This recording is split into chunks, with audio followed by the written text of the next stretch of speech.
Hello friends.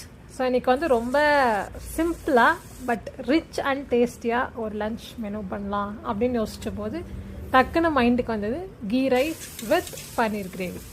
So அது ரொம்ப ரொம்ப ரொம்ப சிம்பிளான ரெசிபிங்க. அதிகமாக கட் பண்ணுற வேலையும் இல்லை, அதிகமான நேரம் சமைக்கிறதுக்கும் தேவைப்படாது. ரொம்ப சிம்பிள். ஸோ வெறும் 2 வெங்காயம், ஒரு தக்காளி, பச்சை மிளகாய், புதினா, கொத்தமல்லி இதெல்லாம் போட்டு தாளித்து விட்டு தேவையான அரிசி, நான் ஒரு டம்ளர் அரிசிக்கு 1 டம்ளர் தண்ணி யூஸ் பண்ணுவேன். ஸோ 1/2 hour ஊற வச்ச அரிசி. ஸோ இது போட்டு பக்காவாக ஒரு சைடு கீ ரைஸ் ரெடியானதும் இன்னொரு சைட் பன்னீர் கிரேவிக்கு ரொம்ப ரொம்ப சிம்பிளாக சட்டுன்னு எல்லாத்தையும் அரைச்சி விட்டு பட்டரில் போட்டு தாளித்து குக்கரில் ஒரு விசில் வச்சு இறக்குனதும் பக்காவாக கிரேவியும் ரெடி ஆயிடுச்சு.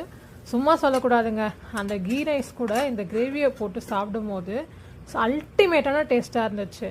நீங்களும் ட்ரை பண்ணி பாருங்கள். Thank you. Keep supporting to our channel.